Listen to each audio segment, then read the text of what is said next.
Hola a todos, muy buenas noches. Estamos ahora mismo en directo a través de distintas redes sociales, YouTube, Facebook, Twitch, también Twitter o LinkedIn. Y bueno, bienvenidos a un nuevo directo más en este canal. Un directo que además hoy podríamos decir arranca con una nueva serie de directos. Una nueva serie de directos que estarán apadrinados con una regularidad aproximadamente mensual por la Universidad de las Hespérides. La Universidad de las Hespérides, ya he hablado en otras ocasiones de ella, pero permitidme que le dedique ahora unos minutos, es un proyecto universitario, un nuevo proyecto universitario en España, que algunos, yo modestamente con una pequeña aportación intelectual, otros con una mayor aportación intelectual y con muchísimas horas de trabajo, pues que algunos llevamos impulsando desde hace más de 10 años, que ha terminado viendo la luz este año y que de hecho arranca sus clases el próximo día 2 de octubre. Ahora mismo la matrícula está abierta. Pues bien, esta universidad privada que pretende de alguna manera enfocar el estudio de sus distintos grados y posgrados alrededor de la reflexión de la libertad y de la importancia de la libertad en nuestras sociedades, desde muy distintos enfoques multidisciplinares. Esta universidad, ya lo comuniqué en su momento a los seguidores y suscriptores de este canal, pues yo voy a ser el decano de la escuela de grado de la misma y por tanto creo que es un proyecto, formando parte de él y habiendo trabajado en él, que me resulta tremendamente ilusionante. Pues bien, mensualmente vamos a estar, gracias a la Universidad Francisco Marroquín, compartiendo algunas reflexiones en este canal. Y hoy vamos a empezar por todo lo grande y es entrevistando al presidente de la Universidad de las Hespérides, que es el doctor en economía, Gabriel Calzada. Gabriel, muy buenas noches. Hola Rayo, muy buenas noches. Bueno, pues Gabriel, como ya he dicho, es el presidente de la Universidad de las Hespérides, la más alta autoridad de la universidad, y previamente había sido, hasta hace pocos años, rector de la Universidad Francisco Marroquín, una universidad que también está asociada y muy vinculada con la Universidad de las Hespérides. Y hemos traído a Gabriel para hablar de un tema que hasta cierto punto se ha puesto de actualidad en España durante los últimos 2 días, aunque el directo estaba programado desde antes de que recuperara una cierta actualidad, que es la educación en una sociedad libre.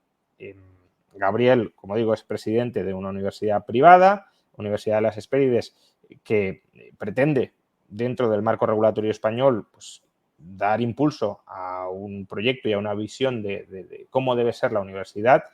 Y previamente ya había dirigido como rector otra universidad, pero además, y para quienes no conozcan tu trayectoria vinculada con el mundo de la educación, de la enseñanza, cuéntanos también otras afiliaciones, otras implicaciones que has tenido alrededor del mundo de la educación para que así podamos entender desde qué posición, desde qué premisas, desde qué background formativo y profesional nos estás o nos vas a hablar sobre la educación en una sociedad libre.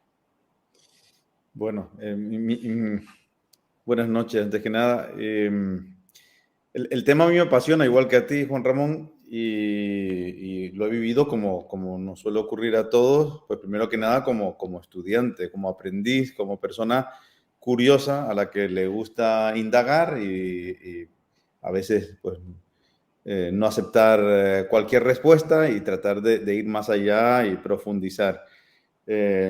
Como nos pasa, por otro lado, a casi todos, ¿no? Estudié economía, en esos estudios de economía, pues me fui convenciendo de que esa era mi carrera, esos eran mis estudios y participé muy activamente en la vida de mi universidad, que era la Universidad Complutense de Madrid, y luego pues hice el doctorado con Jesús Huerta de Soto, de director,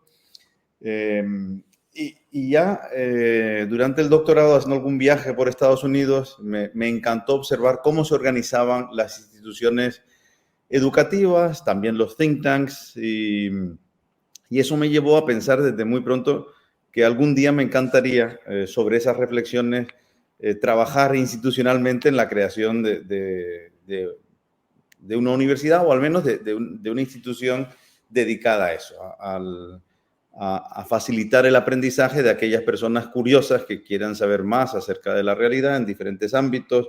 Eso es lo que en su día me impulsa y después, bueno, pues por azares del destino, por suerte, por cuestiones que van pasando a lo largo de la vida, pues me ha tocado, como dice, pues la responsabilidad de rector de la Universidad Francisco Marroquín durante casi 9 años. Estuve también de presidente de la Association Private Enterprise Education, API, en Estados Unidos, que es algo así como la asociación de educadores o profesores universitarios, sobre todo, que tratan las cuestiones de la enseñanza del libre mercado. Y en el año contigo y con otra serie de personas muy interesados en el ámbito educativo y en las ideas liberales, pues fundamos en el año 2012 el Centro de Estudios de Madrid Manuel Ayau, online de Madrid Manuel Ayau, OMA. Y bueno, esos creo que son los principales proyectos en los que he estado involucrado. Por supuesto, el Instituto Juan de Mariana, pues creo que cuando lo creamos también teniendo muy claro que no queríamos un think tank convencional y que lo que queríamos era un think tank que aunara los esfuerzos educativos y los de investigación y divulgación. Así que hasta cierto punto creo que también el Instituto Juan de Mariana es otro proyecto en el que hemos estado tanto tú como yo, y creo que también tiene pues una ambición de ser un proyecto educativo también. Pues explicados ya más o menos tus antecedentes y tu implicación con el mundo profesional de la enseñanza, no solo el mundo liberal, sino también el mundo profesional de la enseñanza, metámonos en materia. Vamos a hablar primero de la educación no universitaria en una sociedad libre, que quizás sea, al menos desde un punto de vista con cierto conocimiento de causa, pero sin ser un experto en la materia, la parte más controvertida, con más aristas en múltiples puntos, y luego hablaremos de la parte universitaria, que al menos yo la veo con mucha más claridad y con mucha más facilidad sobre cómo funcionaría en una sociedad libre. Entonces, educación no universitaria. Más o menos, ¿qué visión tienes tú sobre cómo sería en una sociedad libre esta etapa de la vida formativa de un alumno? Porque si bien tenemos sistemas universitarios bastante libres en el mundo, sistemas no universitarios extraordinariamente libres no solemos tenerlos, suelen ser el ámbito que está más regulado o hiperregulado. Por tanto, hasta cierto punto o tenemos que recurrir a la historia o tenemos que recurrir a, bueno, presupuestos o principios liberales para imaginar cómo podría ser lo que no es hoy en la mayoría de los casos. Entonces, visión general sobre cómo sería la educación no universitaria en una sociedad libre. Bueno, creo que tienes toda la razón cuando dices que hoy en día es más difícil o tendemos a ir a los principios y a ejemplos históricos. Y sin embargo, en paralelo a la hiperregulación de la educación, existen ámbitos de libertad en los que a mí me gusta fijarme porque pues siempre está muy bien pensar en el pasado, siempre está muy bien pensar en las teorías, pero si uno tiene ámbitos en los que está funcionando el mercado, en el que la gente está libremente organizándose, pues me gusta más aún. Y creo que pues quizá en España no tanto, por supuesto aquí sí tenemos el ámbito del homeschooling, como hay en otros muchos países, pero hay un sector minoritario, una comunidad minoritaria, además del homeschooling, de personas a los que no les importa tanto el sello estatal de lo que de la enseñanza básica, y que lo que hacen es tratar de encontrar aquellas instituciones que ofrecen una buena educación y esté donde esté esa institución, pues tratar de obtenerla en línea hoy en día. Hay diferentes colegios, instituciones que se dedican a hacer eso. Lo que sí es verdad es que hay países, como en España, donde eso, pues si no es ilegal, al menos está en una zona gris que hace que muchas personas pues ni se lo planteen porque para qué buscarse problemas, ¿verdad? En otros países directamente es motivo de cárcel, como puede ser Alemania, y bueno, hemos tenido casos incluso de padres que, bueno, de padres, de familias enteras que se han ido de Alemania, en algún caso incluso obteniendo el asilo político en Estados Unidos por el asunto de la persecución educativa. Así que, bueno, volviendo a tu pregunta, ¿cómo lo veo? Yo creo que en una sociedad libre, tal y como está ocurriendo con esas familias y esas organizaciones que ofrecen hoy en día títulos muy variados que no necesariamente tienen un respaldo estatal y donde hay un menú, una carta, un menú de diferentes programas que se adaptan más o menos al tipo de educación que tú quieres, que se adaptan más o menos al contenido que una familia puede querer, que se adaptan más o menos a la forma de interacción que uno requiere, porque no todo el mundo requiere el mismo tipo de interacción.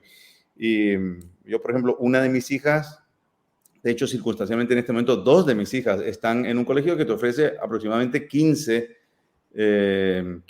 posibilidades diferentes, ¿no? Y dentro de esas posibilidades, pues uno elige aquella que mejor le viene. Y los títulos son títulos, pues en muchos casos, no en todos, pero en muchos casos, títulos oficiales, reconocidos en países pues, como Estados Unidos u otros países.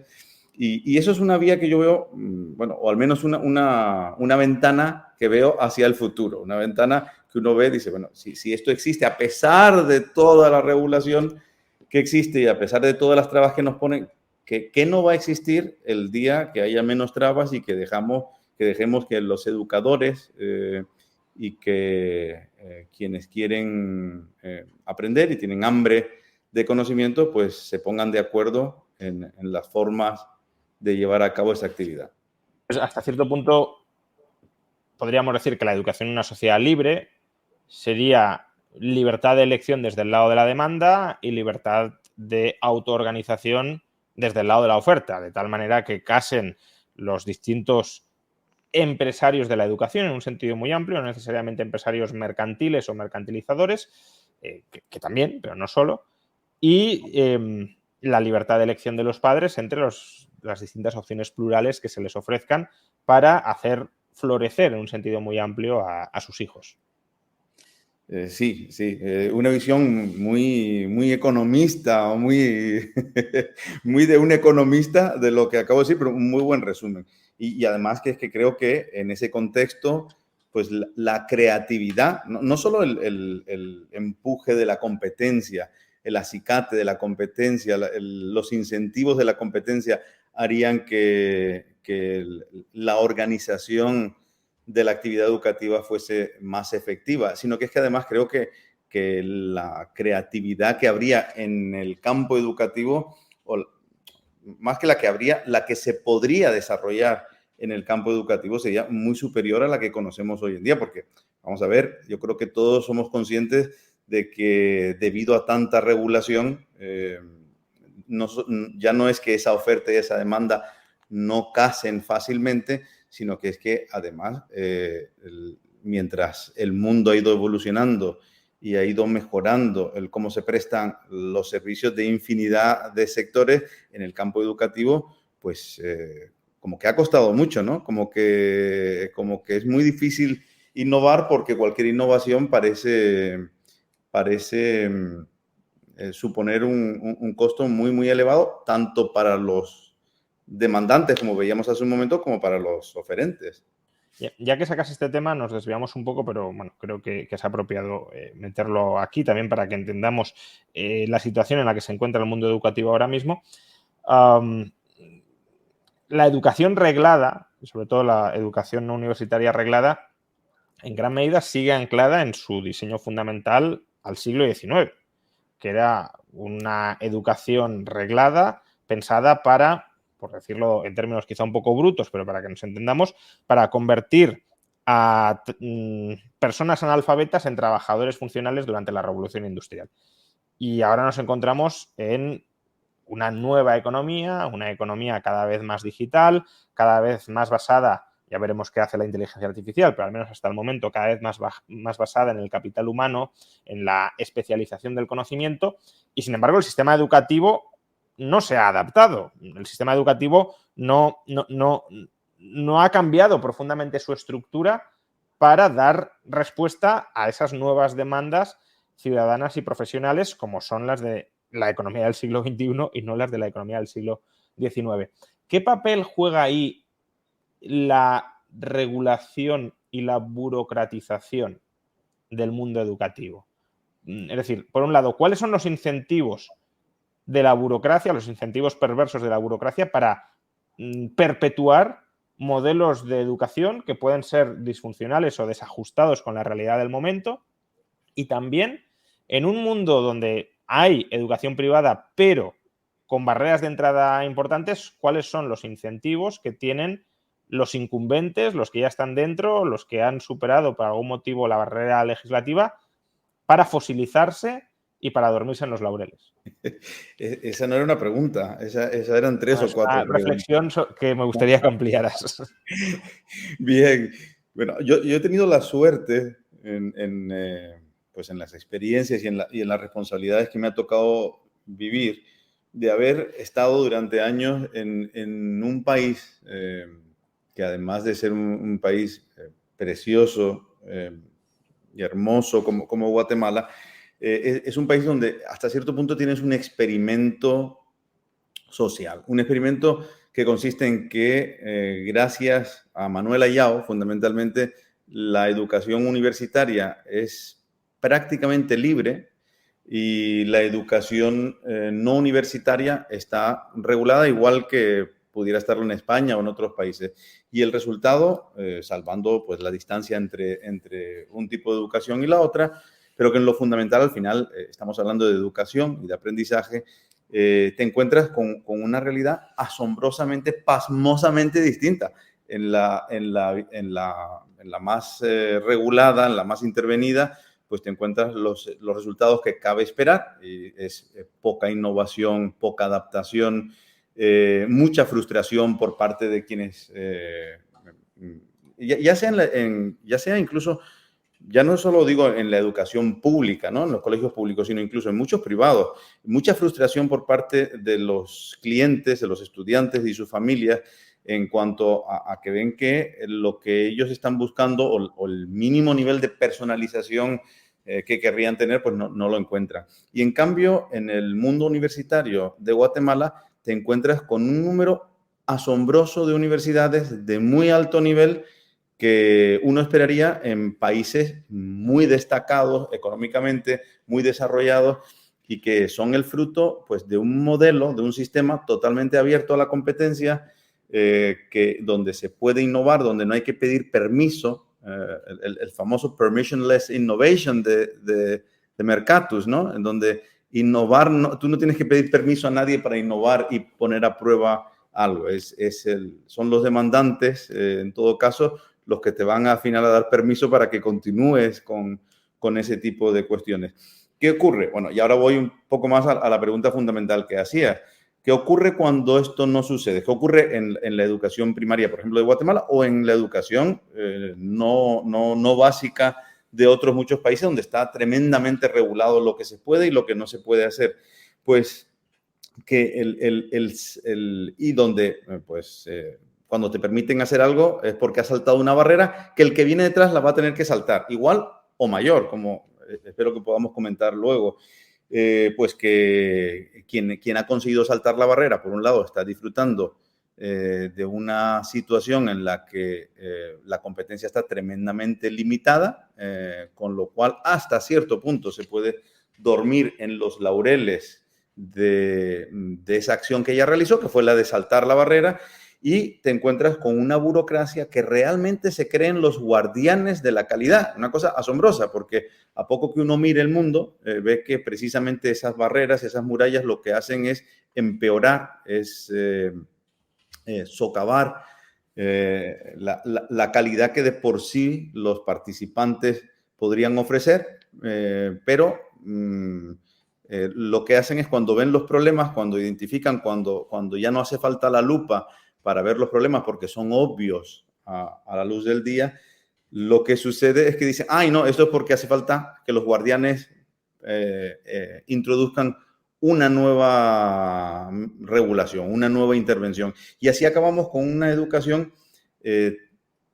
tremendamente intervenida, donde los guardianes son muy celosos a la hora de dejar que se haga algo fuera de la red de normas y limitaciones que existen, y después nos extrañamos y hacemos grandes conferencias tratando de ver cómo convertir a esa zona, a la sociedad donde se ha intervenido tanto en educación, en una zona más innovadora, en una zona, y así tenemos pues desde la cumbre de Lisboa hasta las N cumbres que ha habido posteriormente, con los políticos tratando de ver el problema de la innovación, por qué hay poca innovación, por qué no hay más innovación. Bueno, pues empezando porque no se permite hacerlo así como así, y que si en educación no logramos ser mínimamente creativos e innovadores, pues ¿cuándo lo vamos a hacer si no, no? Es decir, que, digamos, el incumbente tiene incentivos a fosilizarse y a no dejar que los demás innoven, y el burócrata que controla la educación se autoconvence de que es un guardián de la esencia porque tiene que justificar su puesto, pero además también le interesa que no cambien mucho las cosas porque si no tiene más trabajo, ¿no? que estar supervisando. Bien, entonces,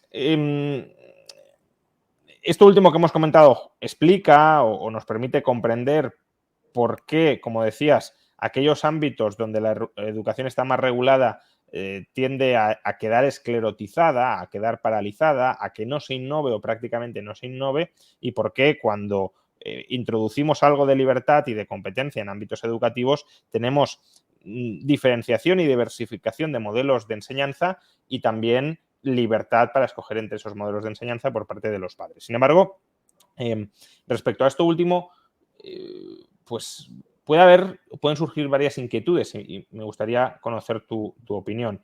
Una primera inquietud es sobre la libertad, algunos adjetivan como efectiva de elección, realmente capacidad de elección más que libertad, entre aquellas personas que no tienen ingresos suficientes para pagar determinadas opciones educativas. Es decir, ¿qué pasaría en una sociedad libre si tenemos libertad de oferta, libertad de demanda, ausencia de intervención estatal, ausencia de provisión estatal de servicios educativos, y hay personas con pocos recursos que se enfrentan a esta vorágine del mercado donde han de escoger, pues deberían escoger alguna opción educativa, pero no tienen recursos para hacerlo? ¿Qué solución podría ofrecer el mercado o de manera más amplia la sociedad civil frente a estos casos? ¿Qué pasaría aquí? ¿Qué pasaría? Es que no pasaría una cosa, ¿no? Pasarían, creo que multitud de cosas. James Tooley es una persona que ha trabajado mucho este campo y no lo ha trabajado solo planteando lo que sucedería en una sociedad libre con las personas que tienen muy pocos recursos y proponiendo que seguramente, muy probablemente en una sociedad libre lo que veríamos es que habría oferta tremendamente económica para aquellas personas que los recursos que tienen son limitados y que sería posiblemente propuestas con alto nivel en la calidad de los contenidos y quizá con algunas limitaciones en cuanto a la posibilidad de interacción, ¿no? Esa es una de las conclusiones a las que ha llegado James Tooley y su equipo. Pero es que no solo lo ha planteado en el nivel teórico, sino que es que él se ha dedicado a abrir colegios en medio mundo para probar si esto funcionaría, sobre todo en países donde la regulación le permitía abrir colegios y experimentar con el modelo. Y ha abierto colegios en la India, ha abierto colegios en Latinoamérica. En sus colegios, si no recuerdo mal, porque estoy hablándolo de memoria, los precios al mes creo que van entre 20 y 40 euros al mes. Y además tienen becas para aquellas personas que no pueden llegar a pagar los 20 euros.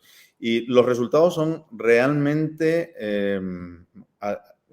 muy ilusionantes, muy alentadores, porque se ve que logra dar niveles de educación muy superiores al estándar de los países en los que abre esos colegios, muy por encima de la educación pública y, claro, deja totalmente en evidencia a aquellas personas que se empeñan en decir que es que quienes no puedan acceder al colegio pagado por el contribuyente, pues se van a quedar sin nada, porque ahí, pues, no solo está la teoría, sino está la acción de un emprendedor, en este momento rector, además, de la Universidad de Buckingham, que se ha dedicado a ver si esto realmente en la práctica funciona.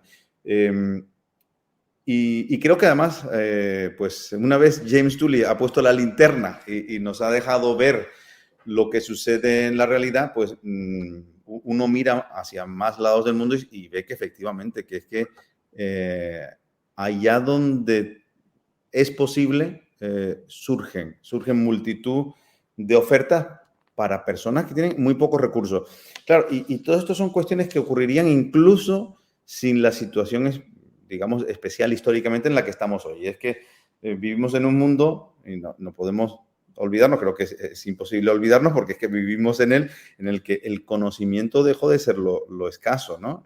El conocimiento dejó de ser aquel producto escaso y que uno tenía que viajar muchos kilómetros, gastar en una residencia para estar cerca del conocimiento. El conocimiento, pues, está hoy afortunadamente en todos lados y lo que en todo caso se ha vuelto complicado es la distribución y la facilitación de la adquisición de ese conocimiento. Entonces, pensar que en la situación actual habría problemas para tener un abanico, ya no digo una solución, sino un abanico de soluciones para las personas que tengan escasos recursos, creo que es no vivir en el mundo en el que vivimos. Si uno además conoce, y déjame añadir una cosa más, a las fundaciones filantrópicas, especialmente estadounidenses, pero también hay algunas en Europa, dedicadas única y exclusivamente a invertir el dinero en que las personas con pocos recursos tengan la posibilidad de acceder a educación de alta calidad, es maravilloso, la verdad. Es maravilloso ver cómo hoy en día, si tienes una legión de personas dedicadas precisamente a eso, a identificar niños y familias que quieren estudiar y no tienen recursos y ofrecerles un abanico de posibilidades para que así lo hagan. Sí, como dices, pues las opciones podrían ser muy diversas, ¿no? Incluso dentro de las opciones de prestación de servicios educativos de las escuelas, no todas tienen por qué tener ánimo de lucro, no todas tienen por qué ser mercantiles y, por tanto, incluso este sistema de becas del que hablábamos no tiene por qué ser algo residual, sino que puede ser incluso una vía bastante importante de acceso en, por ejemplo, una escuela que esté conformada por una cooperativa de profesores que sí, se ganen la vida enseñando, pero también su pasión sea enseñar y transmitir ese conocimiento. Entonces, bueno, opciones para facilitar el acceso a la educación pueden ser muchas, pero, por ejemplo, en el chat también preguntaban que como second best, ¿qué nos parece o qué te parece el sistema de los cheques escolares, de los vouchers? Yo no soy muy amigo de los vouchers. Y creo que el voucher, lo que, claro, aquí entra una cuestión estratégica, ¿no? Es el voucher ¿cuándo? El voucher cuando ya tienes un entramado y quieres utilizar el voucher para deshacer el entramado, o el voucher cuando todavía no tienes un entramado intervencionista y piensas que se te va a garantizar una cierta libertad. Bueno, yo creo que en cualquiera de los dos casos no es la mejor de las opciones, pero quizá me parece un poquito menos mala cuando tienes un tinglado intervencionista muy amplio montado y lo ves como una opción temporal, un paso hacia la desregulación. Dicho eso, digamos, uno de los inventores del voucher, Milton Friedman, se arrepintió de su idea y en sus últimos escritos sobre el tema, pues dejó de recomendarlo y dijo, creo que no fue una idea muy afortunada, ¿no? Esto de proponer los vouchers. El motivo por el que lo decía es precisamente el hecho de que con el voucher al final estás creando un cerrojo, si lo quieres ver así, un embudo, está dándole la llave de la entrada a la educación a una burocracia, a un statu quo que difícilmente va a dejar de querer ser la entrada a esto. Quien tenga ese poder, quien tenga el poder de entregar el voucher y de establecer las condiciones del voucher, difícilmente va a querer abrir esas condiciones totalmente. Y Milton Friedman animó a sus seguidores, a sus discípulos, a que pensaran en otro tipo de alternativas a esta del voucher. Vamos con otro tema. Otra posible objeción o inquietud de una sociedad no universitaria, una sociedad libre con enseñanza no universitaria. Comentaba alguien en el chat que está vinculado a lo que te quería plantear, que al final no hace falta un proveedor de servicios públicos de educación, lo único que hace falta es alguien que certifique la calidad de los estudios, que acredite que unos determinados estudios son de calidad y que, por tanto, pues eso, necesitamos una institución que certifique planes de estudio y nada más. Eso en parte está vinculado con el problema de información asimétrica, es decir, cómo saben los padres que un determinado colegio ofrece buenos estudios y no es un vendehumos, pero incluso más allá de eso, la inquietud que creo que de alguna manera subyace en estos comentarios es qué pasaría si en una sociedad libre hay colegios que deciden no enseñar historia de España o no enseñar literatura española. No hace falta una especie de estudios mínimos comunes para que todos los alumnos del país tengan unos conocimientos homogéneos en algo compartido, o cada escuela, cada colegio en su autoorganización de su currículum podría componer el plan de estudios como quisiera, y si es así, ¿quién acreditaría que es de calidad?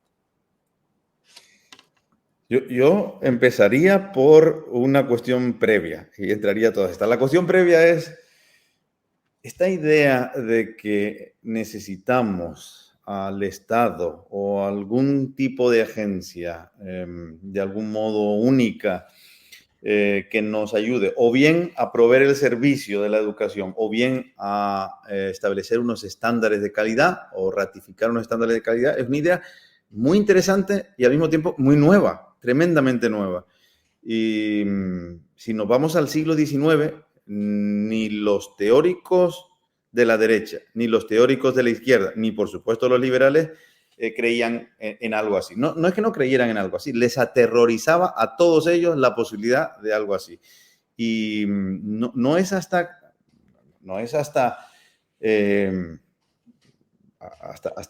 el intento prusiano de hacerse con los mangos o los mandos de la educación que esto empieza a cambiar, y con las cátedras muy especialmente.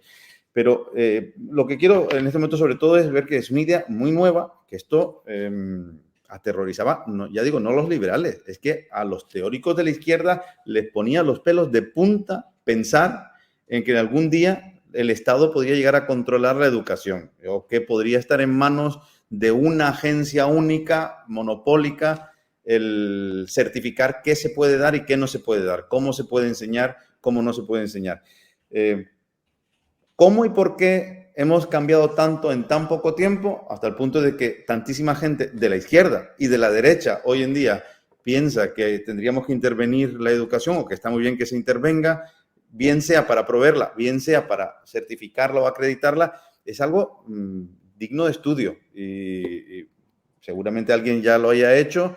Yo no conozco muchos estudios sobre esta transición tan rápida y yendo al hecho, o sea, a la pregunta que hacías en sí, pues creo que pues el tener una institución, o sea, no veo por qué el certificado requiere de algún tipo de monopolio o algún tipo de agencia que esté al margen del mercado. Es decir, no veo por qué, si uno quiere calidad, pues dejar que haya tantas agencias de calidad, tantas agencias de certificación como el mercado quiera sostener, es decir, como la sociedad quiera sostener, y que pues la gente se responsabilice un poco de preocuparse, por un lado, por analizar los colegios a los que quieren enviar a sus hijos. Por otro lado, por ver qué es lo que dicen las personas que ya han ido a ese colegio, qué dicen las familias, qué dicen los usuarios, y en tercer lugar, por ver qué tipo de agencias de certificación hay y qué dicen unas y qué dicen otras. Entonces, creo sinceramente que nos hemos metido de tal modo, estamos metidos en un agujero intervencionista tan tremendo en esto de la educación, que lo que en otro momento o en otro sector sería obvio, que es que no hay ninguna complicación a la hora de dejar que esto sea voluntariamente acordado en la sociedad civil, pues parece como algo muy complicado, ¿no? Y los temarios mínimos, que era la otra cosa que me preguntaba, yo creo que precisamente eso es lo que ponía los pelos de punta, lo que ponía la piel de gallina a los pensadores, ya digo, no liberales, sino a casi todos los pensadores del siglo XIX, porque todos veían muy claramente que eso lleva a un mundo, o potencialmente a un mundo muy orwelliano, ¿no? Porque hoy están unos, mañana están otros, no van a ser ángeles quienes estén manejando ese tipo de controles. Pero aún así, es decir, un niño podría no estudiar matemáticas, podría no estudiar ningún tipo de lengua, podría no estudiar... Es decir, no hay como una especie de núcleo mínimo de contenidos que toda persona o todo niño, al final un niño está sometido a tutela porque no es capaz de valerse por sí mismo hasta que madure a una determinada edad. Los padres podrían hacer hasta cierto punto dejación de funciones, podrían incluso, no digo en general, pero podría haber casos, ¿no? Podrían incluso anular el desarrollo cognitivo de ese niño, manteniéndolo en el analfabetismo o casi en el analfabetismo. Entonces, ese tipo de situaciones, ¿de qué manera podrían solventarse en una sociedad libre? Bueno, ¿de qué manera podrían solventarse? Yo creo que aquí lo que planteas es, no creo que sea el que haya o no oferta que contenga esos mínimos en los que estás pensando, que por otro lado no estoy 100% seguro de cuáles son, porque los mínimos tuyos, los mínimos de Juan Ramón Rayo posiblemente no sean los mismos que los mínimos de Pedro Sánchez, y posiblemente sí, los mínimos de Pedro Sánchez no sean los de otras personas, ¿no?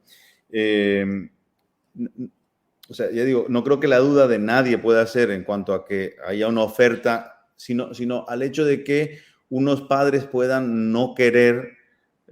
Ese es casi el único caso que se me ocurre.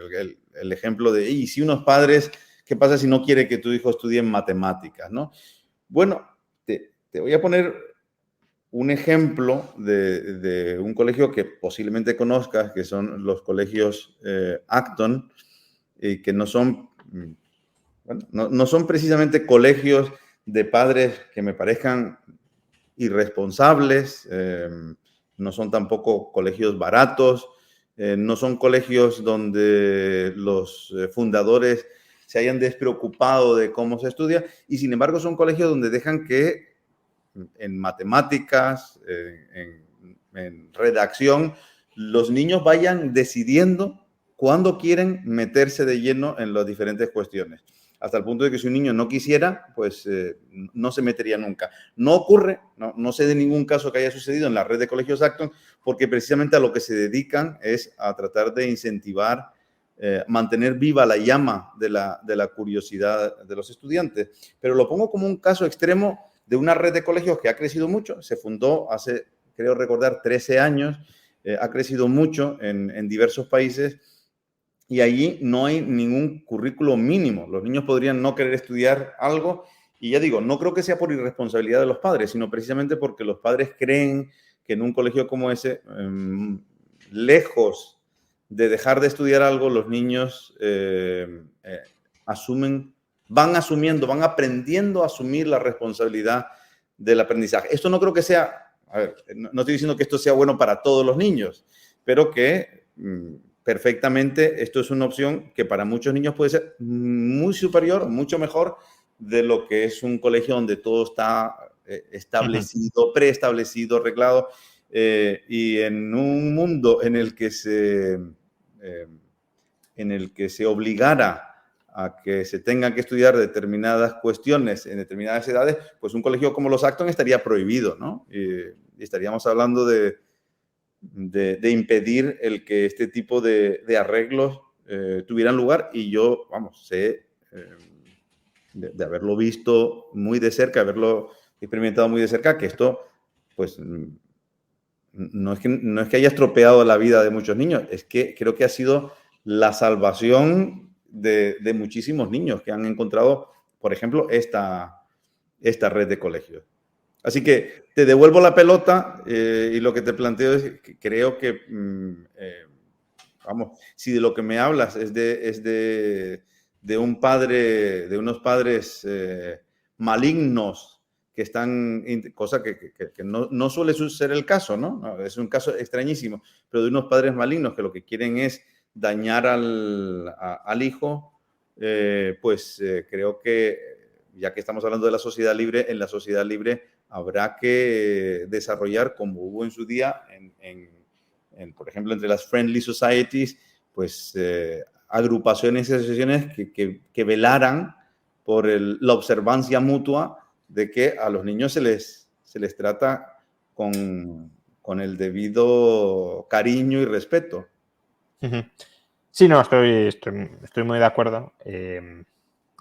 Al final, tenga el mecanismo que tenga una sociedad para velar por la protección de los derechos individuales, está claro que hay determinados comportamientos de los padres que pueden vulnerar los derechos de los hijos, maltrato físico, por ejemplo, pero también no alimentar a sus hijos sería una forma de vulnerar sus derechos frente a los padres, o impedirles el acceso a la educación sería otra forma de vulnerar esos derechos del hijo frente al padre. Y una sociedad libre, ya sea minarquistamente, a través de órganos de justicia o incluso sin Estado, a través de mecanismos sociales como los que mencionabas de supervisión y control mutuo, pues haría valer esos derechos de los niños. Lo que creo que muchas veces se confunde es que los padres de alguna manera están violando los derechos de los hijos cuando no les imponen un currículum cuadriculado como al que los demás les gustaría. Y si justamente los padres lo que son es facilitadores de que el niño pueda ir aprendiendo en función de sus inquietudes, de sus habilidades, y les proporcionan los medios para ellos sin anularlos, sin impedirles ese aprendizaje, eso debería ser respetado en una sociedad libre y no debería ser ni prohibido, ni legalizado, ni perseguido, que es lo que sucede en la actualidad, ¿no?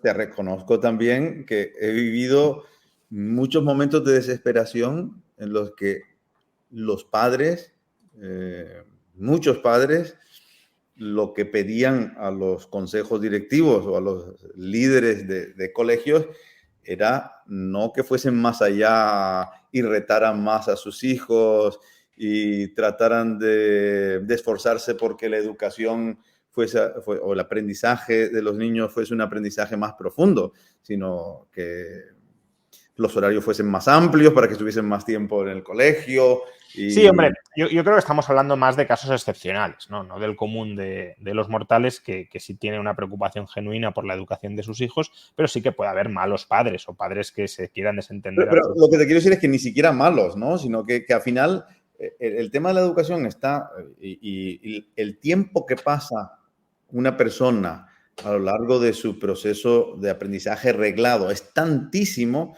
que al final terminan entrando un montón de incentivos que se mezclan en lo que termina siendo el producto final, que si le metes la regulación, le metes la falta de competencia, le metes los incentivos positivos, por supuesto, que tienen muchos profesores fenomenales, pero al mismo tiempo, y además los incentivos en general positivos de los padres, pero al mismo tiempo también, pues, dada el entorno y la regulación que existe, también otros incentivos que no van tan en la buena dirección, al final tienes un cierto cacao o un cierto caos que unas pocas instituciones han sabido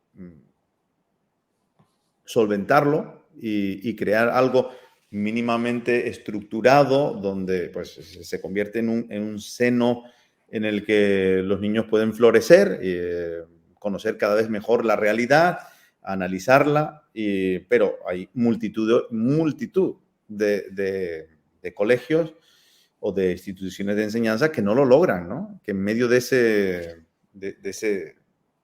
esa situación con incentivos tan cruzados, pues terminan siendo reflejo de eso, de incentivos que van en todas las direcciones y creo que lo que vivimos es precisamente el resultado.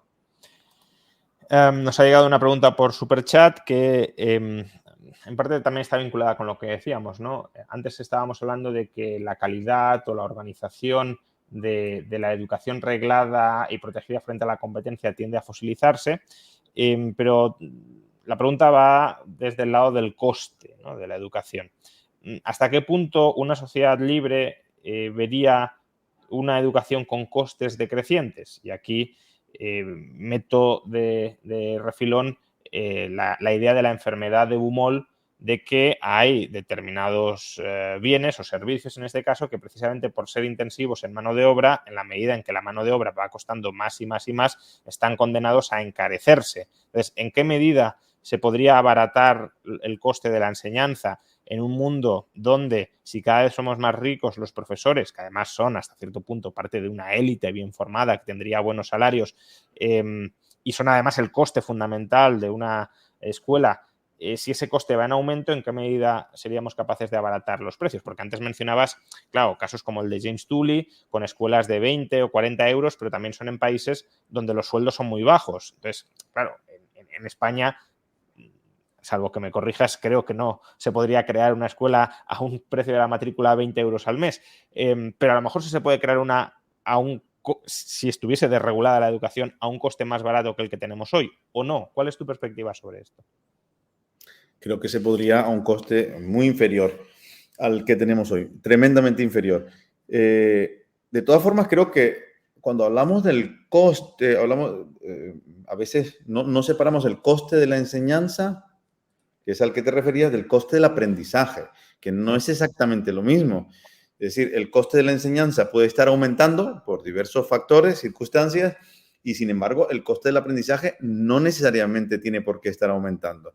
Y eso es especialmente relevante en el mundo de hoy, que como decíamos, un mundo en el que el conocimiento está ahí, ¿no? Y encima, ya no solo el conocimiento, sino, y es de libre disposición, sino que además las herramientas que te ayudan a organizarlo en módulos y demás, también están ahí, también son gratuitas, no todas, pero muchas de ellas.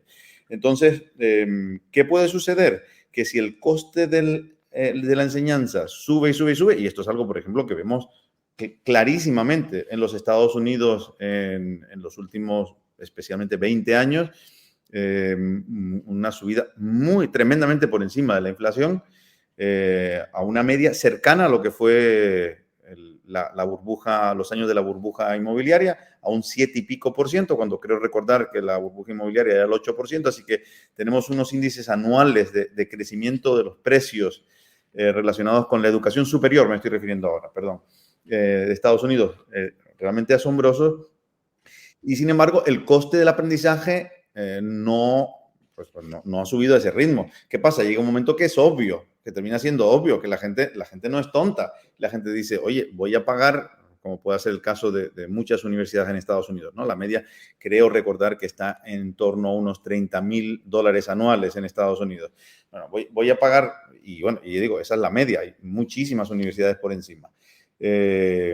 Bueno, pues voy a pagar eso, depende de que me ofrezcan, ¿no? Ahí se lo empiezan a mirar muchísimo, ya no es cuestión de un título simplemente, ya no es cuestión solo de, bueno, no es cuestión de que me den algo que diga qué soy, sino vamos a ver si de verdad me lo dan o si al menos el título señala algo especial que me diferencia del resto. ¿Qué quiero decir con esto? Que cuando ven que el costo del aprendizaje es tremendamente inferior al coste que hay que pagar por la enseñanza, dice, oye, a lo mejor el aprendizaje yo lo puedo adquirir de otro modo, muchísimo más económico. Y yo creo que es lo que especialmente estamos viendo en Estados Unidos en los últimos años, y es muchísimas alternativas.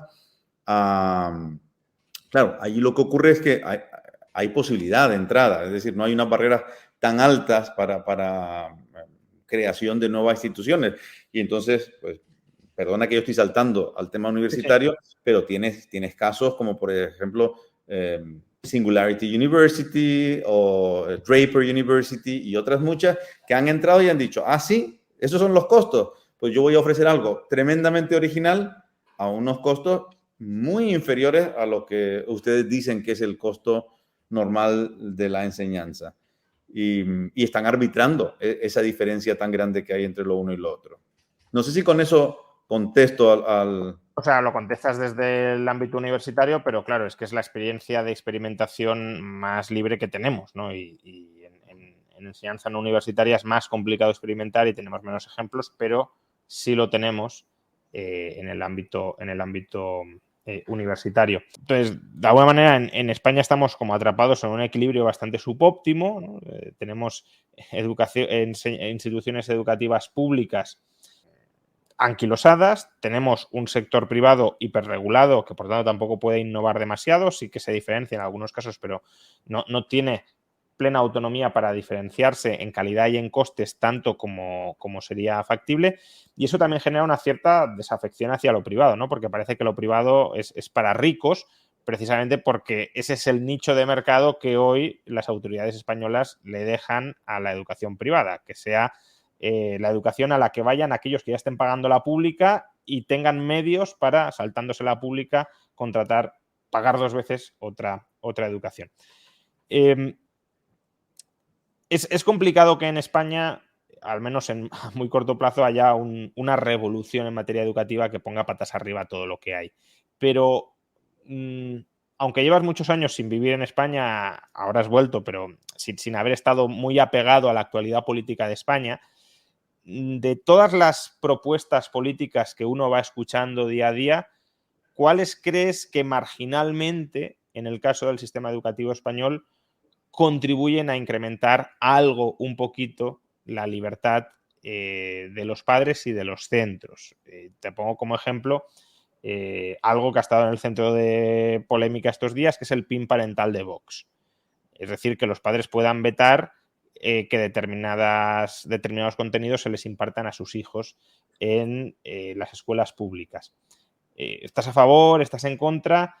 Es relativamente gracioso porque cuando lo propuso Vox hace unos años, pues mucha gente, especialmente de izquierda, se opuso. Ahora que quizá Vox va a llegar a la Consejería de Educación en Valencia y va a poder imponer ellos su programa ideológico, pues probablemente haya muchos que si eso llega a ser así, se quieran acoger a ese PIN parental, ¿no? Pero tampoco es que quiera centrar la pregunta en el PIN parental, simplemente lo pongo como ejemplo de ideas que en materia educativa han ido surgiendo, se han ido colocando encima de la mesa, que modifican un poquito el marco que tenemos y cuáles, desde tu punto de vista, lo modifican un poquito en la buena dirección, si es que hay alguna.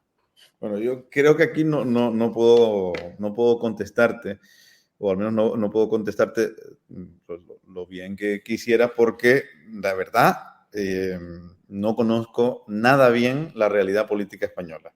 Y aunque ya regresé hace año y pico, la verdad es que me ocupo cero de ver qué dicen los políticos en esta y en otras cuestiones. Lo que al final me toca saber qué han aprobado, porque para sacar una universidad adelante al final tienes que pues, cumplir con todas las normas, con toda la hiperregulación, y entonces pues uno en ese ámbito al final termina enterándose de qué es lo que han puesto, ¿no? Pero de verdad desconozco las propuestas. Sí conozco las propuestas que han hecho diversos partidos en España a lo largo de los años, y te diría que casi no hay excepciones. La tendencia ha sido y yo más, y yo regulo más. Y estos errores, efectivamente, están estos problemas, pero son problemas porque es que hay que... Y no importa que digas que es que la media de lo que se gasta por estudiante en la educación pública española es una cosa exagerada. No importa que muestres, los estudiosos muestren las deficiencias que tiene el sistema. La solución en unos partidos y otros, yo lo que he visto es y más, pues más de lo mismo. Necesitamos entonces más y con eso lo vamos a solucionar, ¿no? Y pues diversas leyes que si las comentáramos, que van desde control de los contenidos hasta pues el que la forma de enseñar tenga que estar aprobada por burócratas, pues hay normas que las ha puesto a la izquierda y hay normas que las ha puesto a la derecha. Yo no he visto ningún momento en el que haya habido una verdadera mejora clara en la desregulación.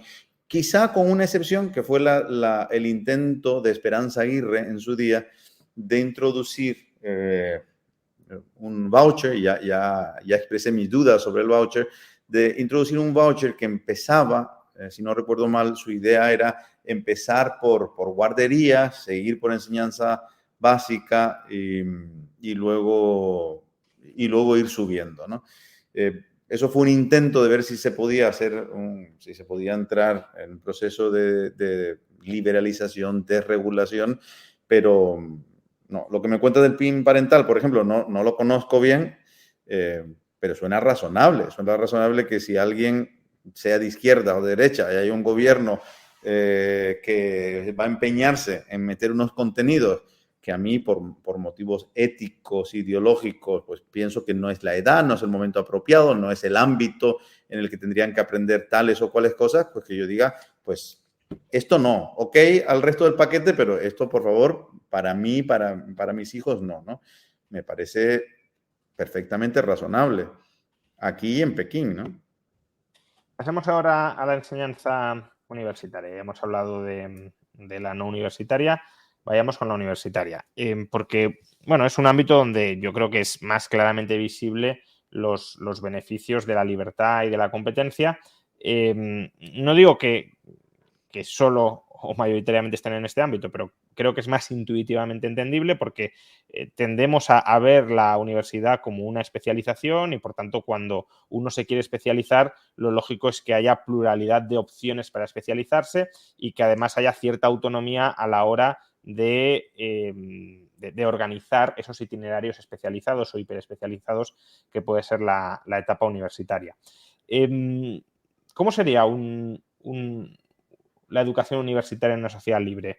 ¿Se parecería, por ejemplo, a lo que existe en Estados Unidos, donde cada universidad tiene mucha autonomía para autoorganizarse? Y esa podría ser alguna semejanza, pero ¿en qué se diferenciaría? Porque antes también has mencionado que en Estados Unidos ha habido una inflación, al menos en muchos centros, de coste de la universidad. Entonces, entiendo que tampoco Estados Unidos ha de ser una referencia en todo, quizás sí en parte, pero no en todo, en materia de enseñanza universitaria en una sociedad libre. Sí, desde luego, Estados Unidos no es una referencia en todo y sí creo que pues, aporta cosas muy buenas a los ejemplos internacionales de cómo establecer un ámbito educativo, por ejemplo, en cuanto a que se da mucha más competencia que en otros lugares, pero después tiene problemas serios. Uno de los problemas es toda esta idea de crear espacios seguros, entendiendo el espacio seguro como el derecho de todo estudiante a no sentirse ofendido. Entonces eso ha llevado a una dinámica en la que difícilmente se puede buscar la verdad en un aula en el que pues, una gran parte de los comentarios no pueden, en principio, ni siquiera ponerse sobre la mesa porque alguien podría sentirse ofendido, ¿no?, por ese comentario. El tema de los costos también es otro ejemplo, otro caso de algo que no, pues hay que entenderlo para tratar de no seguir por ese camino, y tiene muchísimo que ver, yo creo que con dos fenómenos, con el fenómeno de las subvenciones públicas, ¿no?, federales especialmente, a la educación y a la investigación, y después con algo que yo creo que es un error histórico en Estados Unidos y en Europa. Y es igual de grande a los dos lados del Atlántico, que es la idea esta de que una universidad tiene que ser educativa e investigadora necesariamente. No digo que no lo pueda hacer, sino que para ser universidad tienes que tener las dos cosas, porque al final acabamos en un mundo en el que tremendamente costoso, por el lado de la investigación, además, esto se junta con un problema de gobernanza, y es que al final en muchos lugares del mundo son los profesores los que terminan eligiendo a las autoridades que dirigen las universidades. ¿Y qué pasa? Bueno, pues los profesores pues tienen un incentivo muy claro para que los fondos que se consigan se dirijan muy especialmente a aquellas cosas costosas que a ellos les gusta hacer, ¿no? Entonces, digamos, la operación educativa se vuelve muy cara y al final cuando tratas de dividir por número de estudiantes que está cursándolo, pues cuesta muchísimo, no porque la clase en sí cueste mucho, no porque el aprendizaje cueste mucho, ni siquiera porque la enseñanza cueste mucho, sino porque juntando esas dos cosas has creado un modelo difícil de separar que tiene unos costes integrados tremendos. Pero bueno, eso era sobre Sí, las cuestiones. Creo que no hay que imitar algunos de los problemas que estamos eso es. viviendo en el mundo educativo, eh, especialmente estadounidense, pero también europeo. Pero sobre la cuestión de cómo funcionaría, cómo funcionaría una educación superior en una sociedad libre. Hay un libro precioso, que seguramente has leído, que se llama precisamente Education in a Free Society, editado, y además el capítulo que lleva el título del libro está escrito por los editores, que son Ben Rogge y Pierre Goodrich. Es un libro realmente bonito y bien pensado, profundo, sobre esta cuestión, sobre cómo sería la educación, más que cómo sería es por qué estamos, en realidad el libro es por qué estamos donde estamos, y este es un libro de hace 50 años, donde los autores dicen, uy, nos hemos metido en un callejón sin salida, en un terreno muy complicado, en muchos sentidos de cara a la calidad educativa y de cara al precio de la educación. Y cómo podría ser la educación. Entonces ellos plantean cómo debería ser la educación y cómo evitar estos problemas. No digo que ellos tengan todas las respuestas, yo creo que hay cuestiones que ellos no pensaron, lógicamente, hace 50 años, y hay cuestiones que ellos proponen que a lo mejor no necesariamente son la fórmula única, ¿no? Yo tiendo a alejarme mucho de las fórmulas únicas, las soluciones únicas. Más aún, en todos los ámbitos, pero más aún cuando hablamos de educación y estamos hablando de personas todas distintas y con necesidades. Y además que los tiempos también evolucionan y lo que son soluciones hace décadas no lo son hoy, claro. Efectivamente. Entonces, bueno, en educación soy vamos, cuando alguien me habla de soluciones mágicas o únicas, salgo corriendo. Por eso es tan trágico el asunto de que nos regulen con fórmulas prácticamente creyendo que hay una fórmula única que funciona, ¿no? Pero bueno, básicamente en el tema de la educación superior, yo creo que en una sociedad libre, pues por supuesto veríamos una variedad muchísimo más grande de la que vemos ahora. Creo que sería, además de la variedad, estaríamos viviendo modelos donde la adaptación del programa al estudiante sería, pues, claro, es superior a lo que hay ahora, es fácil, pero sería algo, digamos que se llevaría no voy a decir porque no me gusta, a un extremo, pero se llevaría hasta donde la tecnología deja. Por ejemplo, no necesariamente teniendo a estudiantes estudiando al mismo tiempo, ni estudiando exactamente lo mismo, sino que serían programas muchísimo más adaptados a las necesidades de cada persona. Creo que además el nivel de integración del conocimiento, hoy en día veo mucho estudio compartimentado, mucho silo. Y esto ocurre por cuestiones institucionales y ocurre por cuestiones también de diseño de los programas. Creo que pues, la educación deseable en una sociedad abierta y en una sociedad no abierta es una educación muchísimo más integrada, porque es que la realidad es integrada, ¿no? Y una cosa es que a veces como herramienta tengamos que trocearla para entenderla y otra cosa es que la desintegremos. Entonces creo que es una educación que debería tender a ser una educación muchísimo más integrada y una educación muchísimo más activa, en la que el papel del estudiante fuese un papel mucho más de protagonista de ese ejercicio de aprendizaje en el que está inmerso. ¿Hasta qué punto podemos trasladar estas ideas a España? Porque antes he explicado que hemos intentado lanzar este proyecto de la Universidad de las Hespérides desde hace aproximadamente 10 años. Y si no lo hemos hecho, no ha sido por falta de voluntad o de medios, sino por barreras y obstáculos regulatorios. Entonces, descríbenos, si puedes, brevemente cuáles son los obstáculos regulatorios que existen hoy para crear una universidad en España y hasta qué punto dentro de la regulación hay margen para la innovación. Bueno, España es un caso,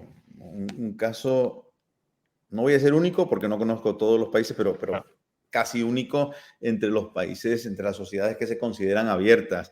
El establecimiento de una institución educativa es algo reconocido, o sea, la libertad para establecer un establecimiento educativo, una institución educativa, es algo reconocida en la parte dura de la Constitución y, sin embargo, necesitas un acto político, como es la aprobación de una ley, para que se te reconozcan o te permitan establecer una universidad. Empezando por ahí, ¿no? Algo, la verdad es que casi atenta contra la lógica, ¿no? Si algo es una libertad, ¿cómo es posible que requieras de un acto político? Es decir, de una mayoría de votos en un parlamento para que te dejen ejercer esa libertad. Es un contrasentido y creo que ese es el primer punto por el que hay que empezar cuál es la situación en España. Pero es que además, pues a partir de ahí, pues te puedes imaginar, te obligan a que el proyecto esté aprobado ya no por los burócratas del departamento, del ministerio, de la consejería de turno, sino por la competencia, ¿no? ¿En qué sector se le pide opinión a la competencia sobre si tu proyecto merece ser aprobado o no? Bueno, pues en el sector educativo ocurre eso, ¿no? La competencia tiene al final que decir algo sobre si tu proyecto merece ser aprobado o no. Estamos hablando de que tienes que demostrar que vas a tener demanda. Es decir, para que te permitan establecer una nueva universidad, uno tiene que haber hecho una serie de estudios que demuestre que tú vas a tener demanda y además no se la vas a quitar a la competencia. Entonces tienes que justificar que esa demanda va a salir de algún lado que no sea de tu competencia. Además, por si todo esto fuese poco, requieres de una aprobación de los diferentes titulaciones y es una aprobación que lo hace pues, a un monopolio, ¿no? Y a eso pues debería a cualquiera decir, ¿cómo que tú quieres ofrecer voluntariamente a gente que puede querer potencialmente aprender contigo y pagarte por eso el precio que voluntariamente acuerden, pero no, primero tiene un monopolio que decir que sí a esos temarios, a esos programas? Pues sí, esa es la situación. Hasta que no te den el visto bueno de parte del monopolio público, pues uno no puede hacerlo. Bueno, en algunas comunidades autónomas no es un monopolio, sino un duopolio, en el que tienes pues una agencia estatal y una agencia regional operando simultáneamente. Al final lo interesante es que, como cabría esperar, como la escuela de la elección pública, de la public choice, pues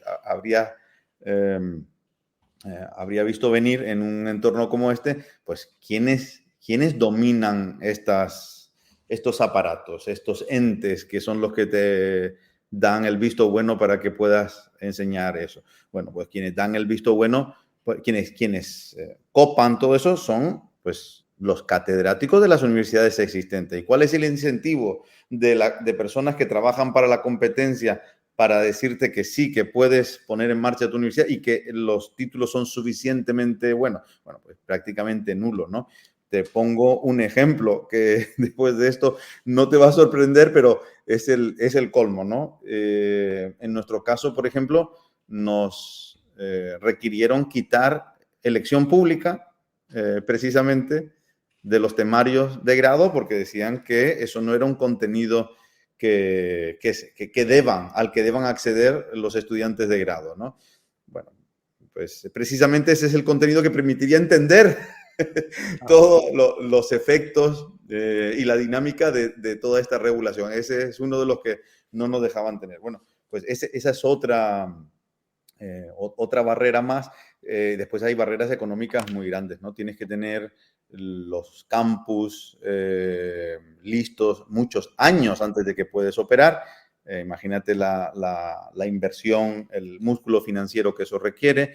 Y ya no el músculo financiero, sino necesitas personas que no sean personas que están ahí por la rentabilidad, sino necesitas personas que realmente crean en un proyecto, porque si no, no hay quien se meta en algo así. Y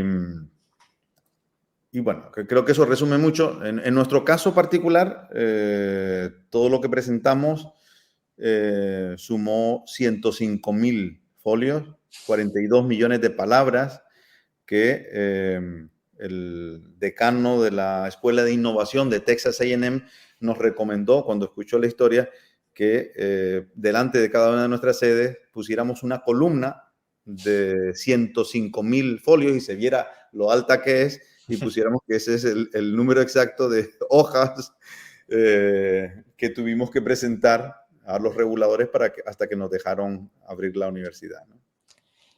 Había algunos en el chat mientras describías todo este proceso y todas estas condiciones absolutamente delirantes que se planteaban, bueno, ¿y esto qué lógica tiene? Bueno, pues en parte lo has explicado tú, ¿no? La lógica que uno puede comprender cuando aprende, por ejemplo, Public Choice, la escuela de la elección pública. Es una lógica de proteger los intereses creados alrededor de la educación, ya sean intereses públicos, burócratas que manejan el sistema en su favor, e intereses privados de aquellos que están dentro del sistema y no quieren que haya nuevos operadores en su interior.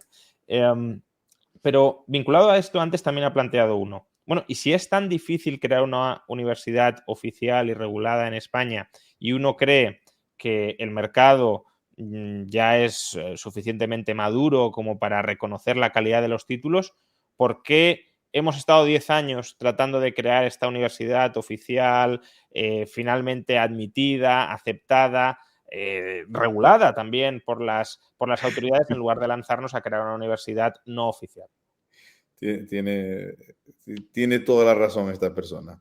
A ver, eso ya lo hicimos en su día con el Centro de Estudios Superiores de Madrid, Manuel Ayau, que fundamos hace 11 años. Y ha sido una aventura preciosa. Bueno, ha sido una maravilla, teniendo estudiantes de más de 40 países, un elenco de profesores fabulosos también de diversos países. Y contigo como codirector del programa del máster en economía y con tantos buenos profesores de tantos lugares, ¿no? Ha sido una experiencia. De hecho, cuando nos anunciamos el primer año, cuando salimos a mí me sucedió algo curioso y es que yo llevo varios años trabajando en eso, en precisamente lo que dice esta persona que nos está siguiendo. Me puse a trabajar, cuando vi lo complicada que era la regulación, me puse a trabajar en crear una institución pues que estuviese al margen de todo esto, que esa es OMA. Y la publicidad inicial, una de las primeras cosas que enfatizábamos es: nosotros no te podemos dar un título oficial, esa es nuestra garantía de calidad. Y lo repetimos y lo repetimos. Y nos llevamos la gran sorpresa de que arrancamos 2 o 3 meses después, teníamos el primer grupo y lo llenamos. Y ese era nuestro lema, ¿no? Nosotros no te podemos dar otra cosa que buena educación. Y como no podemos darte otra cosa, no te podemos dar un título, no te podemos dar un sello estatal, pues como no te demos buena educación, vamos a tener que cerrar en 3 días. Así que seguramente vas a encontrar un producto de buena calidad aquí. Y esa es tu garantía, decíamos. ¿Por qué Hespérides? ¿Por qué la Universidad de las Hespérides nos hemos empeñado no 10 años, sino en realidad desde el día que empezamos? Lo que pasa es que, claro, fuimos variando el proyecto, fuimos cambiando de lugar, de administraciones, y entonces, bueno, es verdad que suena un poco a truco decir que llevamos 16 años, pero desde el momento en que visitamos a los primeros políticos planteándoles que queríamos una universidad con un modelo determinado y que teníamos inversores, han sido en total 16 años. 16 años, quiero decir. 16. Antes había gente que se escandalizaba diciendo 10 años, qué barbaridad. Bueno, pues 16 años en realidad. 16 años. Bueno, la primera respuesta que recibimos hace 16 años es que por encima de su cadáver, así nos hablaban. No nos decían por encima de su cadáver, nos decían cosas como: sí, no creemos que lo puedan conseguir y si lo consiguen, nosotros no les vamos a recoger ni la basura. Pero esto es literalmente, ¿no? Nos decían cosas así. O cuando decíamos que queríamos que fuese una universidad en línea, directamente se reían. Decían que imposible, cómo se iba a tener una universidad en línea. Pero, perdona, me estoy yendo por las ramas.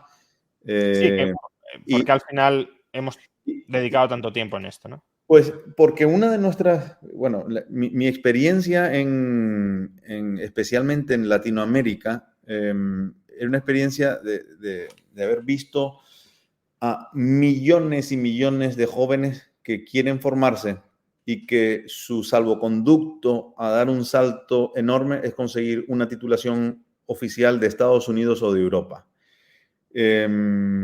Y después de ver eso, me convencí de que además de lo que ofertamos en OMA, debíamos ser capaces de ofertar unas titulaciones reconocidas, oficiales, que tuviesen ese sello, pasar por el aro y tener un abanico de titulaciones que poder ofrecer a esos millones y millones de jóvenes hambrientos de conocimiento, pero que además necesitan ese salvoconducto, por decirlo de alguna forma. Y creíamos, y bueno, al final pues lo hemos conseguido, ¿no? Que éramos capaces de cumplir con toda la regulación y al mismo tiempo hacer algo tremendamente original, que desde el punto de vista del aprendizaje fuese algo realmente significativo, fuese algo donde quienes vinieran, primero, que trajéramos principalmente a curiosos intelectuales y, en segundo lugar, que la experiencia que esos curiosos tuvieran fuese una experiencia muy colaborativa, muy dinámica, muy profunda. Y entonces dijimos, bueno, pues si de verdad somos capaces de lograr eso, si de verdad somos capaces de hacerlo con tecnología, si de verdad conseguimos que una serie de socios internacionales, ya no me refiero a los socios que aportaron el capital, sino si somos capaces de que una serie de socios intelectuales o académicos nos apoyen, pues intentémoslo. Y ese fue el motivo por el que dijimos, venga, pues además de OMA vamos a tratar de crear la Universidad de las Hespérides. Y un poco lo que te planteaba antes, ¿no? Dentro de, has dicho, has utilizado la expresión, pasamos por el aro, y es verdad que en muchas cosas hemos tenido que pasar por el aro. No sé hasta qué punto son cosas críticas, pero es verdad que ha habido muchos cambios que hemos tenido que introducir, no porque creyéramos que eran para mejor, sino por exigencias regulatorias. ¿Hasta qué punto, dentro de ese marco regulado que constriñe tanto y que supone tantas barreras de entrada, hasta qué punto tiene cabida la calidad y la innovación? Es decir, y por ejemplificarlo en el caso de las Hespérides, pero estamos hablando de una sociedad, de la educación en una sociedad libre, es decir, cualquier universidad que consiga crearse en España, si lo quiere, puede ser innovadora, puede tener altos estándares de calidad o es muy complicado. Se puede, se puede y creo que lo vamos a demostrar, lo estamos demostrando. Se puede lograr y se puede lograr tanto en el sentido en el que nosotros lo vamos a hacer como en otros sentidos. Y si tenemos tiempo, me encantaría también comentar un poco la conexión de esto con lo que preguntabas antes, la educación en o para una sociedad libre. Pero empecemos por el tema de la innovación directamente. A pesar de todas estas restricciones, a pesar de todas estas regulaciones, nosotros hemos conseguido, por ejemplo, el hecho de que haya un currículo transversal, común, que creíamos que era fundamental, inspirado en las artes liberales, de tal modo que todos los estudiantes tienen un conocimiento común acerca de las ciencias, sobre economía, sobre cuestiones jurídicas, y más cuestiones, ¿no? Y bueno, eso, aunque en algún sentido es innovar, también es verdad que en algún sentido es irnos al pasado, irnos a la educación clásica. Pero claro, una educación o un aspecto inspirado en la educación clásica combinado con elementos de tecnología de hoy. Por otro lado, pues hemos innovado en cuestiones como el hecho de que los exámenes creo que si no me equivoco, ahora serán muchas más universidades, pero hemos sido la primera universidad que fue autorizada para que los exámenes se pudieran hacer desde casa. No tiene ningún sentido con la tecnología actual que no se puedan hacer los exámenes desde casa.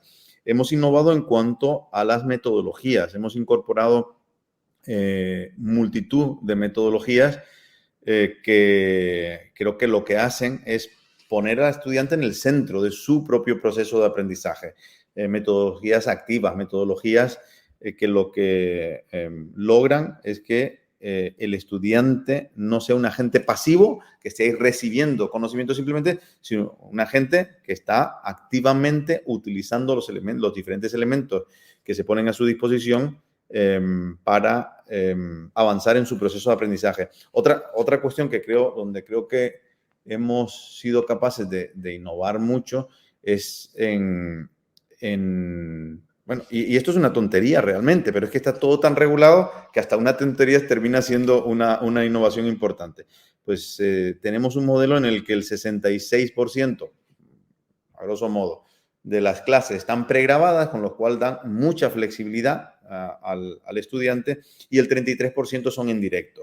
Entonces, eso nos permite también tener, no solo dan flexibilidad al estudiante para organizarse y demás, sino que además eso permite tener a muchos profesores de muchos lugares. Entonces, tenemos profesores de muchísimos países que han aceptado porque el número de clases en directo que tenían que dar en cada semestre, pues son relativamente pocas en comparación con las que tienen que pregrabar o las que invierten, digamos, inicialmente su tiempo.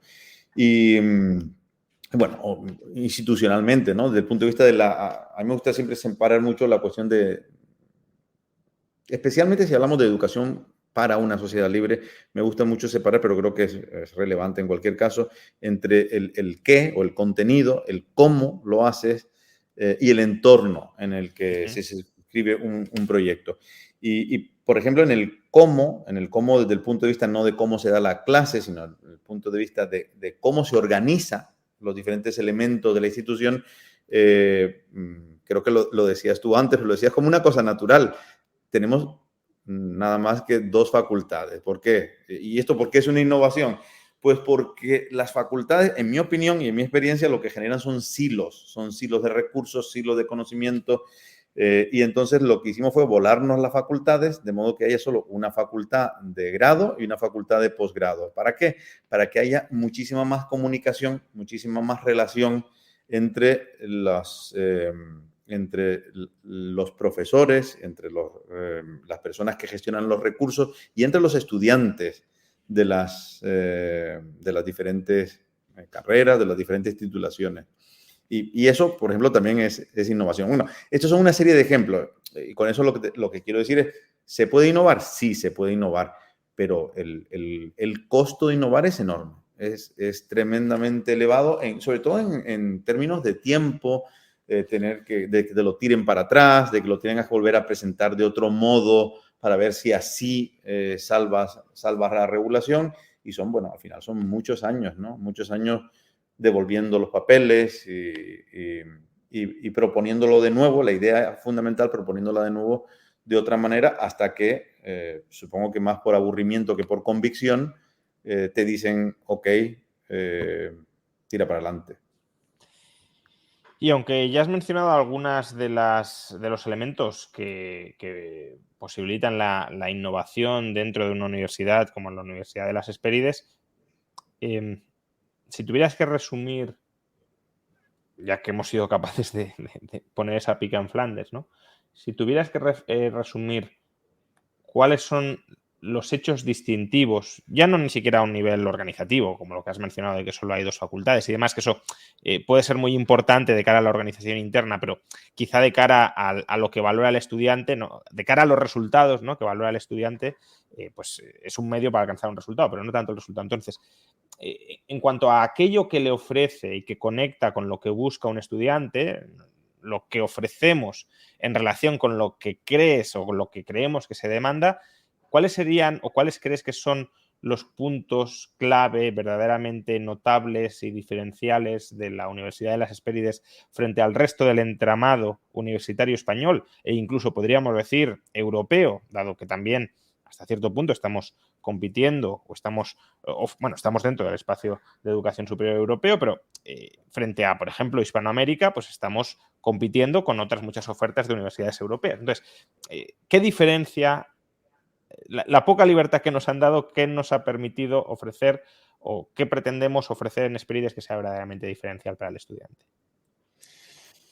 A ver, al final la diferencia la hace un conjunto de cuestiones. Y yo creo que si tengo que empezar por una, empezaría porque hemos logrado crear una institución para gente curiosa.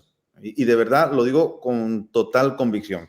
Creo que las personas que están viniendo a nuestras jornadas de puertas abiertas lo están viendo.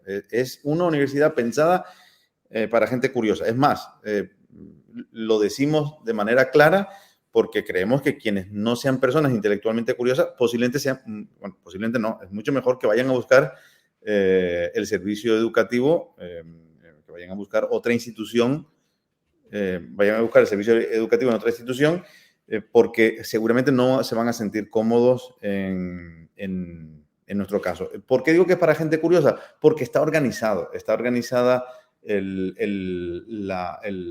paso, el camino, el recorrido del estudiante por la carrera está organizada de tal manera que a quienes sean personas curiosas les va a parecer muy enriquecedor y a quienes no lo sean les va a parecer un suplicio, ¿no? En mi opinión.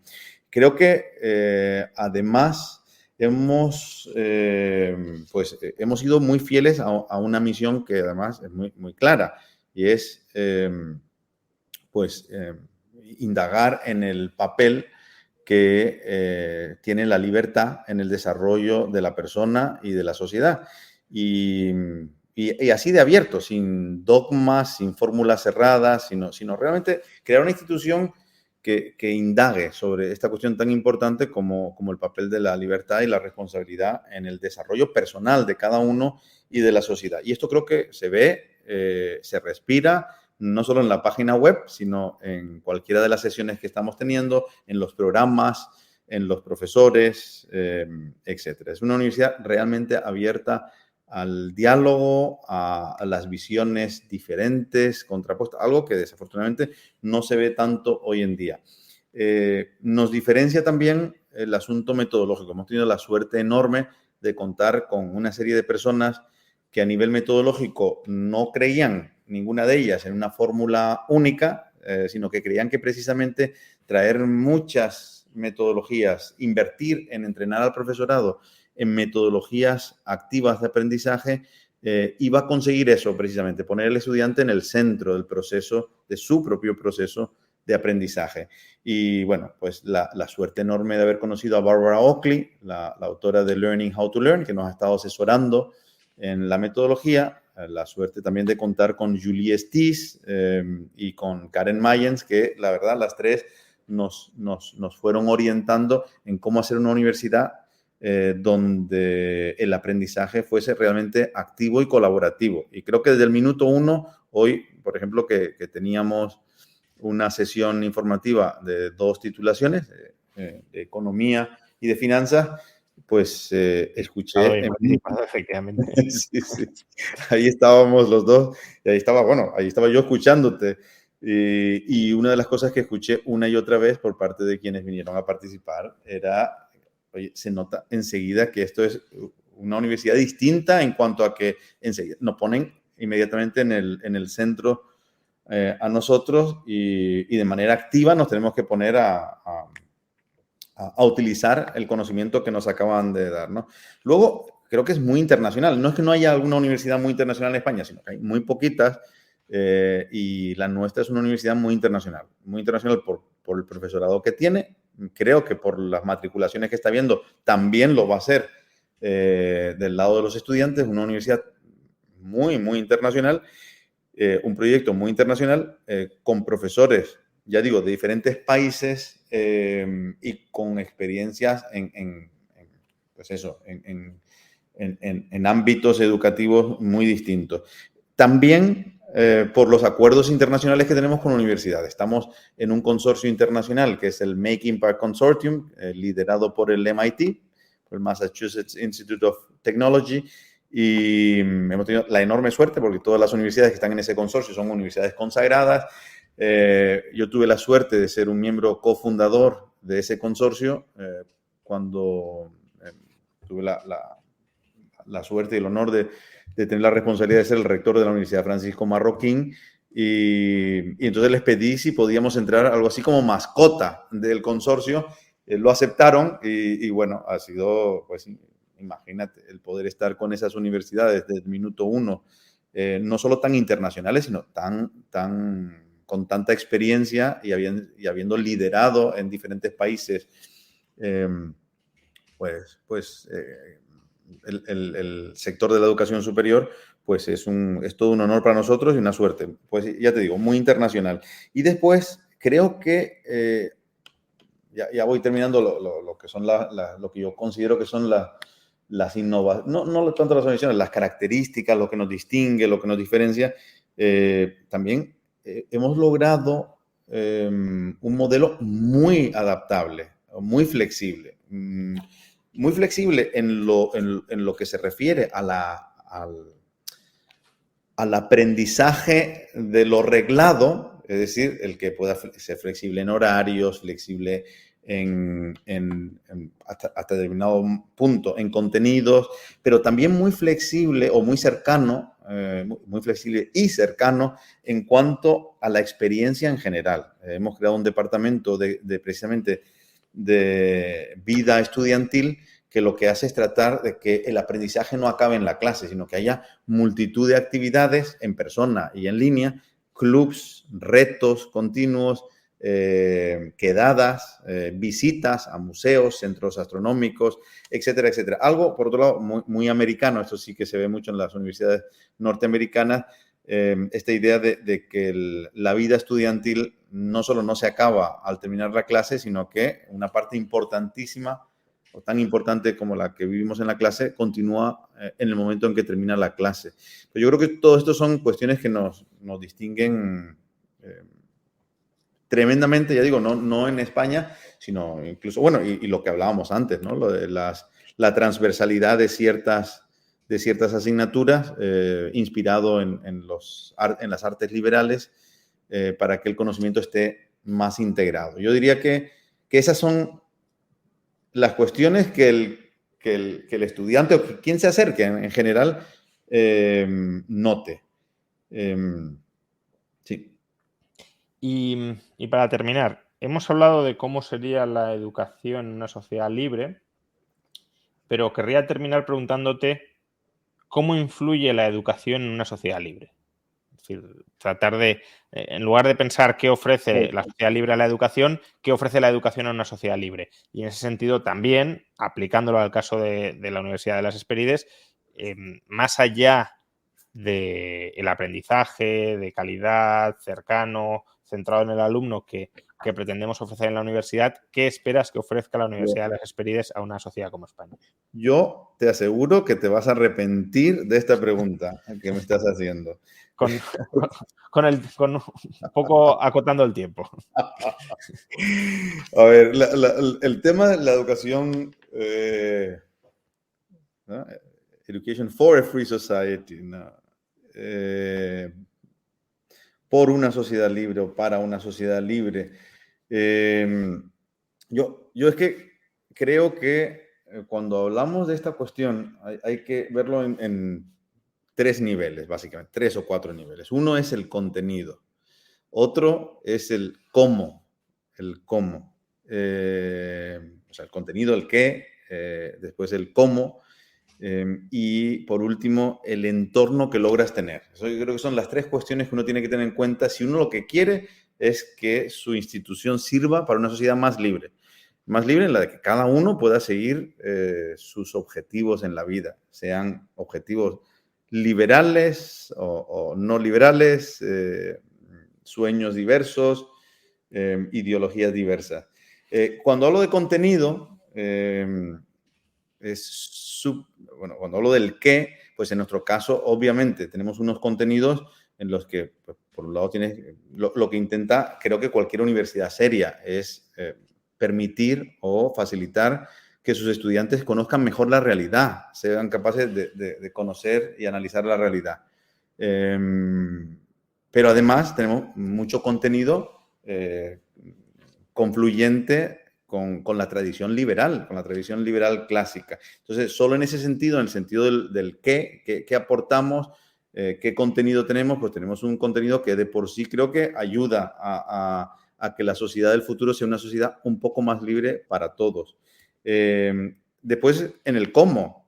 ¿Cómo lo hacemos? Pues no voy a volver a contar el tema de las metodologías, pero obviamente si tú tienes un contenido, que es un contenido que aspira a indagar y a profundizar en la responsabilidad y en la libertad individual, y luego el cómo lo haces de una forma en la que no consideras al cliente, al estudiante, como un agente, sino como un objeto pasivo que está ahí, pues hay un cierto choque de ideas ahí, ¿no? En nuestro caso, pues lo que hemos tratado es precisamente de tener que el cómo acompaña al qué, que el cómo el estudiante sea un agente, un protagonista, que tenga que ejercer, al fin y al cabo, en resumen, la responsabilidad, su responsabilidad a la hora de aprender, obviamente facilitado y guiado. Luego está el cómo, de cómo se organiza la institución. La institución se organiza de una manera que replica lo que predica, que replica procesos de mercado. En nuestro caso, por ejemplo, hemos hecho un gran esfuerzo. Ahí la Universidad Francisco Marroquín es un gran ejemplo de cómo, y Manuel Ayao, una persona que logró reflexionar muchísimo y establecer una serie de procesos en los que se ve como el cómo se organiza la institución acompaña al contenido. Y por último, el entorno. El entorno de lo que me hiciste varias preguntas, el entorno regulatorio en el que vivimos. Y bueno, la esperanza es que cuando uno tiene una institución donde el qué y el cómo vienen guiadas por una misión que es explorar el papel de la libertad en el desarrollo de la persona y de la sociedad, pues que poco a poco esa institución vaya cambiando el entorno en el que uno se encuentra. Cambiando el entorno no para favorecer a la institución, no para establecer barreras más altas, sino precisamente para derribarlas, para que mañana la competencia no sea más complicada, para que mañana sea más fácil que vengan otros con otras ideas y otros contenidos diferentes a los nuestros, opuestos a los nuestros, que de manera libre realmente puedan establecerse y competir con su modelo, con sus ideas, sean liberales o sean liberticidas. Lo cual... Te diría que esos son los... Yo organizo así los diferentes niveles y creo que precisamente una universidad como esta es una esperanza de cara a tener un mañana más libre en el campo educativo. Y no solo en el campo educativo. Y no solo en el campo educativo. O sea, no solo me limitaba a qué ofrece una universidad con esta vocación de reflexión sobre la libertad en el ámbito educativo o en el ámbito educativo dentro de la sociedad, sino en el conjunto de la sociedad, ¿no? Y cómo puede contribuir la reflexión sobre la libertad a ampliar esa libertad y a que, por tanto, cada vez estemos menos pisoteados también en el ámbito educativo. Tienes toda la razón. Y precisamente cuando le preguntan a Hayek que por qué tenía tanta esperanza en la sociedad Mont Pelerin, él dice, porque es una sociedad creada para, dice, el aprendizaje mutuo. Y cuando se crea una institución para el aprendizaje mutuo y que lo que pretende es entender mejor la realidad y hacer responsable a cada individuo, el resultado probable que vas a obtener es una sociedad más libre. Pues ojalá la universidad salga adelante, prospere, triunfe, tanto por lo que tiene en sí de universidad y de creación y difusión del conocimiento, pero también en la medida en que contribuya a esa creación y difusión del conocimiento a ampliar las esferas de libertad que existen en España, ¿no? Que son bastante reducidas. Bueno, no solo en España, porque en realidad la universidad esta en concreto, la Universidad de las Hesperides, es una universidad global, aunque tenga su sede en España y más concretamente en las Islas Canarias. He visto a lo largo de la entrevista muchas preguntas referidas a muchísimos detalles sobre la organización y la oferta educativa y los precios de la universidad, no te las he ido formulando porque, aunque en esta entrevista hemos hablado, como no podía ser de otra manera, de la universidad, no era una entrevista para desgranar los detalles organizativos de la universidad. Pero como veo que hay mucho interés y ya suponía que habría interés y además también fruto de vídeos anteriores y de comentarios anteriores ya se me había hecho llegar ese interés, sí quiero anunciaros que este próximo domingo, 18 de junio a las 9 de la noche, en este caso sí a las 9, no como hoy que hemos empezado a las 10, tendremos una entrevista con el vicepresidente de la Universidad de las Hespérides, que es Gonzalo Melián, que sí será una entrevista específicamente dirigida a resolver todas las dudas hasta el más mínimo detalle. He visto a algunos preguntando cómo me puedo inscribir a esas sesiones informativas de las que habéis hablado. Bueno, pues incluso este tipo de cuestiones más procedimentales, si será una entrevista para aquellos que estéis o creáis que podéis estar interesados en la universidad para resolver todas estas cuestiones. Pero hoy hemos querido hablar sobre cómo sería o cómo podría ser la educación en una sociedad libre y también cómo la educación contribuye a que esa sociedad libre emerja. Pues no sé, Gabriel, si ya en estos minutos finales quieres comentarnos algo más a modo de cierre. Pues que creo que no hay que desanimarse, que el hecho de que en algunos países, los que desafortunadamente incluimos España, esté tremendamente regulada la educación, no significa que las personas intelectualmente curiosas no puedan encontrar la forma de tener un aprendizaje rico, un aprendizaje como tiene que ser el aprendizaje, ¿no? Un viaje en el que uno va haciendo progreso a medida que va descubriendo una realidad que a veces se parece a la que imaginaba que iba a descubrir y a veces pues no, que es distinta, pero es un viaje apasionante, un viaje que lamentablemente pues está muy encorsetado, se ha vuelto muy rígido por culpa de toda esa regulación, pero que en algunas partes del mundo esa regulación cayó y dio paso a un entorno abierto, un entorno de enorme innovación y creativo, y que en España puede suceder exactamente lo mismo. Y esperamos que este proyecto ayude no solo a que muchas personas encuentren ese espacio en el que desarrollar su hambre intelectual y su curiosidad, sino además que sirva, pues, que contribuya junto a otros muchos esfuerzos de muchos librepensadores para derribar barreras, para derribar restricciones, para derribar tabúes y abrir la sociedad, no solo, como decías, en el campo educativo, sino en otros muchos campos. Pues ojalá sea así. Muchas gracias, Gabriel, por acompañarnos. Queríamos hacer una entrevista de 1 hora y media. Bueno, casi hemos estado más cerca de las 2 horas, pero en todo caso, muchas gracias por tus reflexiones. Muchas gracias también por haber estado impulsando este proyecto finalmente exitoso, al menos de momento. Esperemos que lo siga siendo en el tiempo, pero por haber estado ahí, yo decía 10 años, bueno, desde el principio, 16 años, tratando de sacarlo adelante, y felicidades, pues, por tanto, por haber superado todas esas barreras regulatorias y políticas que hasta el momento lo han impedido, y ahora es cuando empieza de verdad el juego, entre comillas, es decir, la hora de la verdad, a la hora de plasmar esos sueños y esas ilusiones en algo que sea verdaderamente útil para los estudiantes y para el conjunto de la sociedad. Así es, muchísimas gracias. Muchas gracias a todos.